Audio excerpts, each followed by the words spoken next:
Bruchim Habayim. Welcome to the newly refurbished Kehillat Shivtei Yisrael. Let me share with you some of the important features, some of the new ones, as well as some of the old ones that make our Beit Knesset exceptional. As we take a tour of our Beit Knesset, we notice the setup of the seats. On the one hand, the Beit Knesset faces towards Mizrach, towards Yerushalayim Ir HaKodesh. On the other hand, the benches also face each other.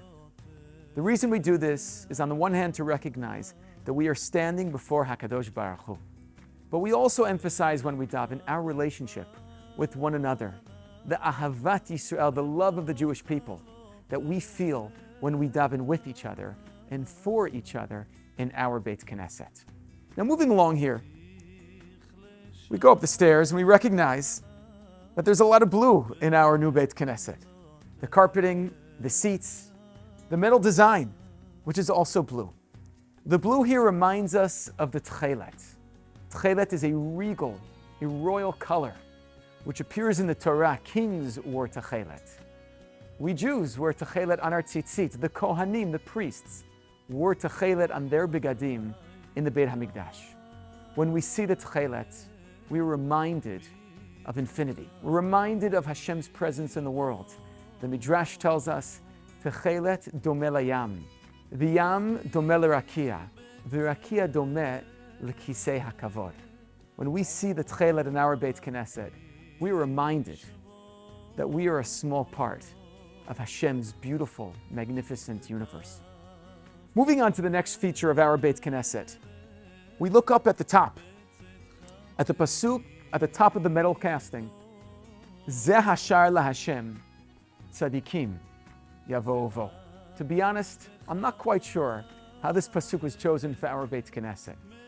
But I want to share with you something very deep that I learned this year when we took a trip to Poland to study Jewish life before the Holocaust, to witness what happened during the Holocaust.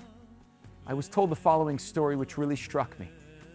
In Treblinka, in the death camp that was closest to Warsaw, the Nazis very cynically put a parochet right in front of the train station, and the Jews would enter the parochet to go towards the gas chambers. And at the top of the parochet it said, Zeh hashar laHashem, tzadikim yavo. Every time that we daven in this Beit Knesset, we recognize how far we have come from the death camps of Treblinka to Medinat Yisrael. We are rebuilding what has been lost in the past. We are striving to be tzadikim, righteous ones, before HaKadosh Baruch Hu. And we are trying to fill the void with our tefillot for all that has been lost in the past. Zeh hashar laHashem, tzadikim yavo. The fourth feature of our Beit Knesset is the resplendent light. It's really bright, effervescent. You can see everyone. You feel embraced by the warmth of this space. I'm reminded of a story about Rav Kook. When he went to see Rembrandt's paintings in the National Gallery in London, he said these paintings, with the light that Rembrandt captures in them, reminds him of the Midrash at the beginning of the creation of the world, that Hashem created this effervescent light, but he hid it away. He concealed it. He was worried that it would be abused. And he concealed it until the times of Mashiach for the tzaddikim. And this is known as Ha'or Haganuz, the hidden, concealed light. When I see the light in our Beit Knesset, I feel blessed that we have the opportunity to share this light with the world. And please God, we will fulfill our mission, Laha'ir et ha'olam kulo, to spread light, the light of Torah, the light of tefillah, of chesed, of achdut, of ahavat Yisrael, that we will share this with the world at large. As we enter this new year, I want to wish you and your family Shana Tovah u'mituka.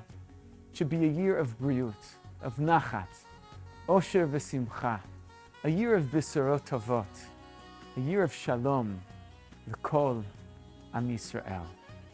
Shana Tovah.